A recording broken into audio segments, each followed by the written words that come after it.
Welcome to the Doomscroll News Report here on Radio Taiwan International, where I, Hannah Belinsky, and my co-host, Amanda Stevens, two writers, political by necessity, cover some of the biggest international news stories dominating our news feeds from the last week. I'm Hannah Belinsky, and this week we're tackling a topic that's been looming large for a few weeks now, but that I couldn't figure out how best to approach until this week. Yeah. And that is the ongoing situation in Minneapolis, Minnesota, and the recent activities of United States Immigration and Customs Enforcement, or ICE. This is something I've been doom scrolling quite a lot about lately, like the classic definition of doom scrolling. Since last summer, actually, when protests broke out in response to ICE activities in California. Have you kept up with this topic too, Amanda? Oh, yeah. Much to the detriment of my mental health. Yeah.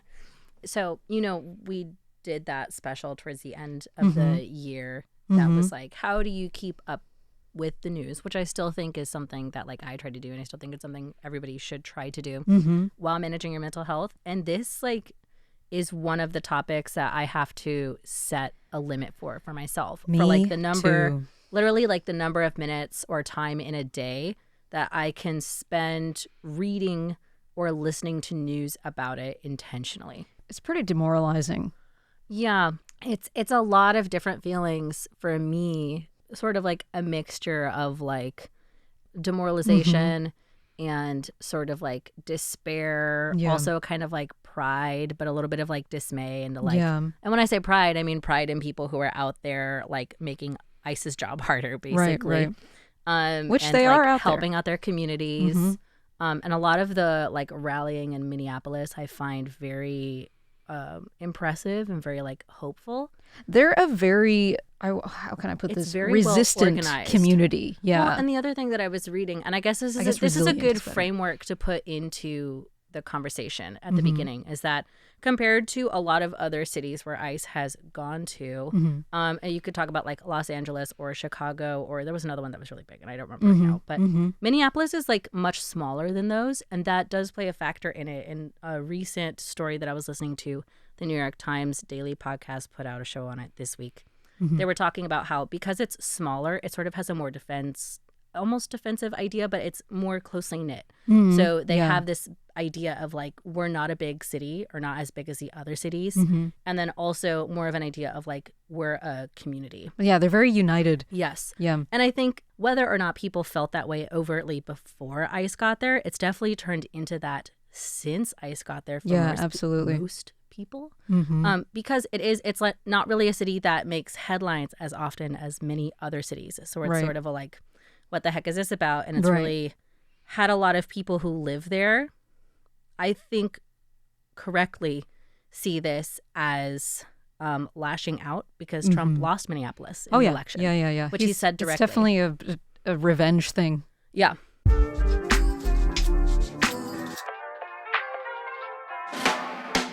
So I know it's quite a polarizing topic. So after thinking on it for a while, I've decided that the safest way for us to approach this is to keep the focus on what journalists are doing to cover the goings-on. Something that caught my eye recently was a story by Laura Jadid, a freelance reporter and military vet who is known for being critical of ICE and the Trump administration's immigration policies. This woman showed up at an ICE career expo in Texas back in August 2025, where they were promising on-the-spot hiring plus a $50K sign-on bonus, retirement account, the works. A single Google of her name presumably would have deterred them from hiring Jadid, who has opined extensively about them, but not the case. Actually, they barely talked to her for about 6 minutes, then told her they'd get back to her in a few days. She figured it was a fluke, expected to never hear back, but then, incredibly, she did. And not only that, but despite failing to submit this and that paperwork through the USA Jobs portal they were processing her application through, and most likely also failing the drug test, she received a job offer. So they offered to hire an anti-ICE journalist who didn't fill out any of the forms they had sent her, which seems to imply they do little to no legitimate screening of potential candidates. A couple days after her article was published in Slate, whoever's in charge of the Department of Homeland Security Twitter account called her reporting a lie, just for her to post proof of the final offer and onboarding date that she received. So, much to consider here, many implications. What is the first thing that comes to your mind, Amanda? Are you especially surprised that ICE might be hiring anyone and everyone? No. Okay, so my first thought when I was looking at this was that if this is the hiring process that they're going through, then it makes sense how they have increased their numbers so rapidly. Because really rapidly. I can't put my finger on any one thing. This is a format or a formula that has like matched other things that this administration has done as a way to rapidly increase numbers. Yeah. Yep. And Jadid's article goes into great detail about the fact that although she did not actively participate past the original interview in a lot of the hiring steps, including never submitting a background check, never submitting her previous works, never submitting any letters of recommendation. Anything. Yeah. The only thing that she did was the drug test, which was late, Mm-hmm. which she shouldn't have been signed up for because she missed the deadline before that. Exactly. Where it clearly stated, if you don't reply to this, you will not be considered. Right. Imagine the number of people who, after they did the initial sit down and talk to ICE agents, and then just decided to never follow up and maybe didn't check their email or it goes to junk mail. If this is the same thing that's happening for all of them, then those numbers are probably what's being counted as like people who are now in ICE, which is how it has like more than doubled in size since 2025. It also doesn't surprise me because I saw another headline, which is that part of the onboarding process is using AI, which isn't unique to these guys, so that's not what I'm going to blame them for. But there was another article that came out that said that simply including the word officer in your resume, regardless of whether it's a police officer, not listing any form of work experience necessarily, was getting members who were applying exempt from basic training. You mentioned how ICE doubled in size, more than doubled in size very rapidly. At about 23 years old, ICE is a relatively young agency as far as federal agencies go. It was created after George W. signed the Homeland Security Act into law in 2002, in large part as a reaction to 9/11. Most of the public didn't seem to know that much about them, though, until Donald Trump first took office and they started conducting raids and detaining a lot more people in a more visible way.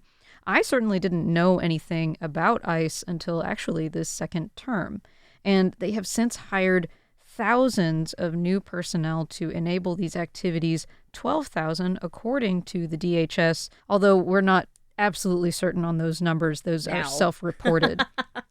Why do you think ICE in particular was such an attractive target for the Trump administration to transform into what some people are calling America's version of the Gestapo? I think probably because the people who were embracing Trump already had a lot of fear and anger towards immigrants.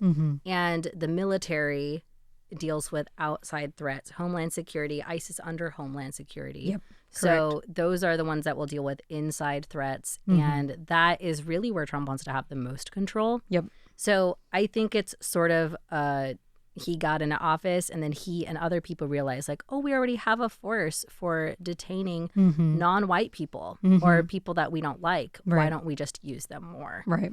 I think that it doesn't necessarily go deeper than that. I think that they were just looking for something that was like, oh, we have border control, but how can we expand border control? Which is also the thought behind like ICE's creation. I imagine it was probably appealing that the agency is so young and is less likely to have kind of an established culture, whereas something like the FBI, been around for a long time, it's a lot harder to kind of mold them, adapt them to what you want to accomplish. Also, I feel like on that note, it has fewer expectations from the public as to what they are allowed to do. Yeah, because we don't, I mean, speaking for myself, I didn't know much about ICE until I read about them. In the last year, what I have learned is that on paper, and when I say on paper, I mean their legal jurisdiction, ICE has way fewer and way less jurisdiction and powers than even the local police do. Yeah. And their ability to arrest or detain people legally is very limited. Right. A lot of Americans, I think, don't know the difference between ICE and police officers. Yeah. Yep. Especially when ICE is presenting themselves as police officers. On the backs of their vests, it says ICE police. Like they're not. And they're not. They're not police. No, they don't have as many powers. What I mean is like they are more subject to warrants. They can't legally make arrests. There's that. I also just think that it's a useful tool to be able to try to get a lot of people into, because there is a lot of like anger over immigration as an issue. Yeah, it is and so it's easier to hire people issue. into it. Yeah. And without all of those other things we said, like without an established culture, without people understanding what they can and can't do, you can really quickly just gather people and give them a new mission. And make them do it, and they'll be happy to carry it out. Yeah.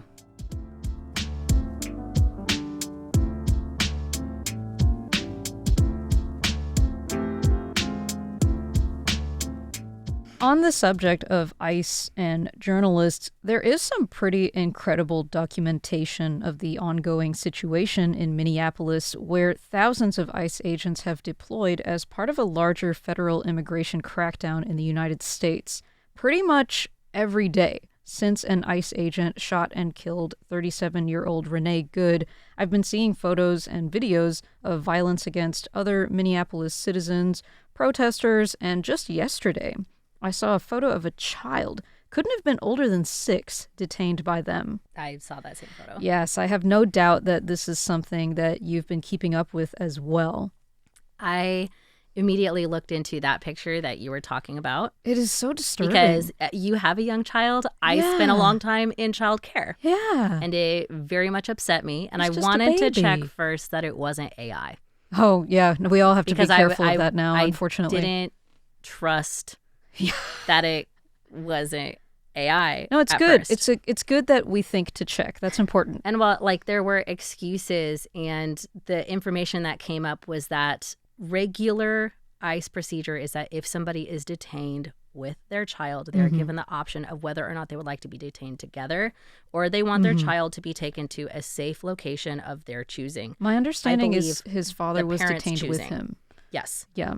And on paper, I think that's a good practice, but I don't trust these agents to be acting in Me good neither. faith. And I don't think that's what was happening in the picture. It's so I harrowing. think that's what was being said. That is like a photo of psychological damage occurring in real time. Well, these are also the same officers where in that initial report by Jadid that you mentioned, another photo from the same city had one ICE officer arresting, or not photo, it's a video, arresting a protester for saying, "I'm not afraid of you." Yeah, they pulled out a gun, arrested them at gunpoint, saying, "Are you afraid now?" Yep. First, they don't have the legal jurisdiction to do that. That's illegal.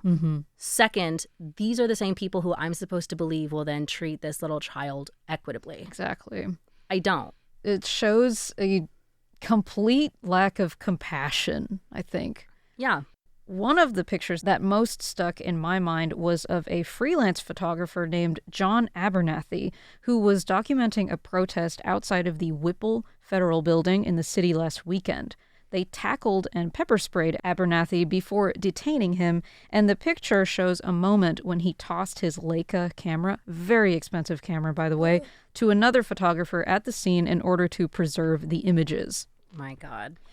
Now, I hesitate to call myself a journalist proper, but our work is journalism adjacent, and good journalism is really indispensable to a free and just society. Let me get on my podium for a bit. Yeah. My soapbox, that's the word. And the best, most needed journalism is often done at the expense of one's safety and well-being. It's easy, at least for me it is, to make fun of the kind of journalist who sits in their upscale apartment writing some think piece nobody asked for, some op-ed that shows just how elitist and out of touch they can be. 10 years ago, I was bullying those journalists on Twitter. Literally, I was spending my lunch break at my old job tweeting insults at them. But there is definitely a heroic and necessary way to do journalism, and I think people like Abernathy are doing that. What do you think it says about the state of America's democracy when journalists, 6 so far, by the way, have been attacked in Minneapolis this month, including Abernathy, are being attacked by law enforcement and end up injured or detained while trying to do their jobs? I think that this is the continuation of the work that Trump has been doing since his very first administration. Yeah, he's kind of been waging a war on the free press ever since the beginning, hasn't he? It starts, I mean, like, this is a pipeline that we see many times and that you see on paper or on a chart, but you don't often see actually like played out in real time. Yeah. Right. But it starts with, as you were doing, everybody has the right to criticize the press. And I think that's the part equal of opposite freedom pushback. too. Sure. They should write stories and do their best to get information out to people. That's incredibly important work. People then have the right to respond, correct them, yell back at them, let them know when they're doing something right or wrong, and to kind of tell them what they want, and also the right of response, right? Trump then started immediately with the fake news, fake press. Yeah, so it's been a slogan from the very start. Right? So it starts in undermining the trust and validity in the press, and then into denying those people access to stories so that you can hide them up because you've spent such a long time telling everybody that they're fakers and they're liars and they don't deserve to be where they are because all they're going to do is lie to you. And this happened in the Pentagon. They tried to kick out all of the press from the Pentagon. There's another step, right? Then you can start attacking these people because they're trying to do their job, which you have said so far is lying and misleading the people.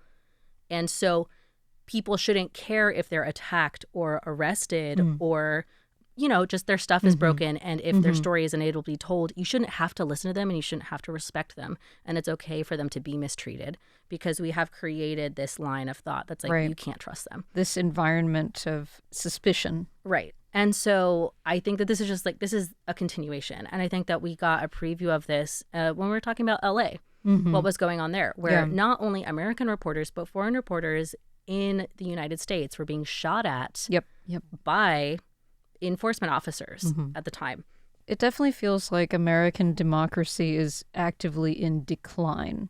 I'm not trying to make it sound too dramatic. Yeah, I'm not trying to really be doomer about it, but I think the reality is attacks on the free press, that's a symptom of the decline of the democratic system in the United States. Yeah. I heard it described that a lot of times you see abuses like this during times of war, which is used to justify the overreach of power. Right. So I think of it as sort of like a war over the idea of democracy in the United States, even though that's not what was being said at that time. That sounds dramatic because I think that it is. Yeah.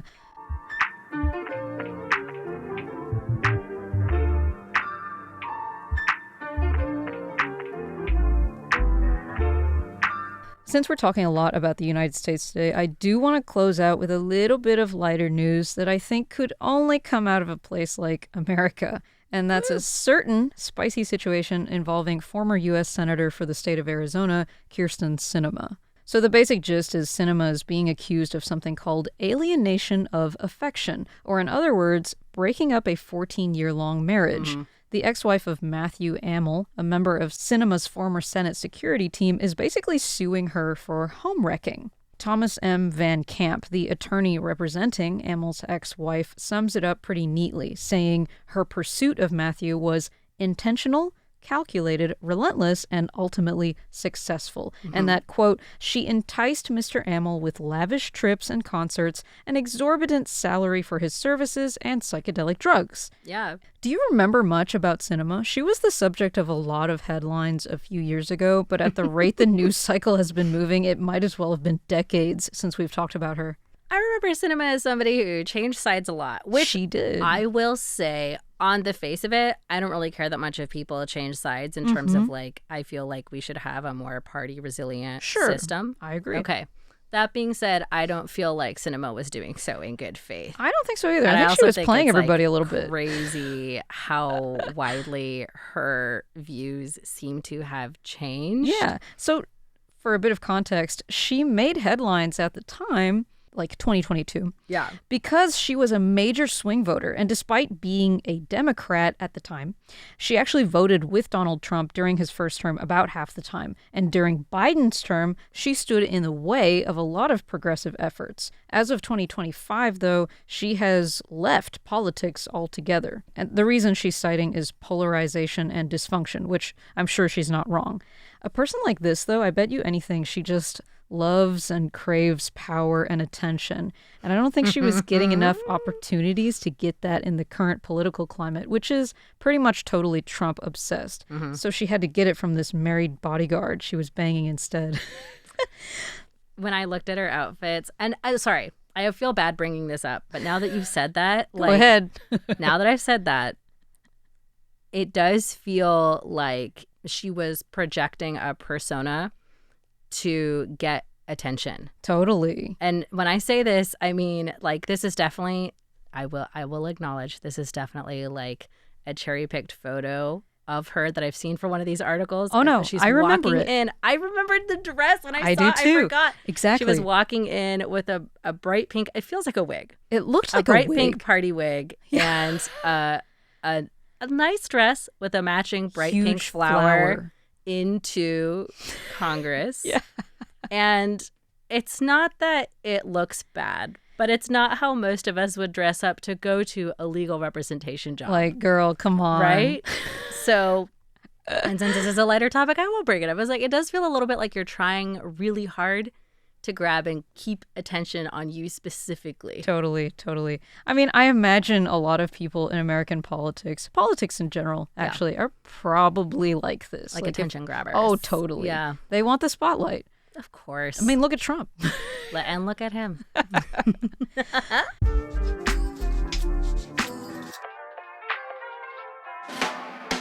Well, that's it for today's news report. A quick reminder that you can find all of our referenced articles in the show notes for today's episode. I'm Hannah Belinsky. And I'm Amanda Stevens. Thanks for joining us on air today. Tune in tomorrow for more programs by Radio Taiwan International. And in the meantime, remember to stop scrolling and touch grass. We'll see you next week.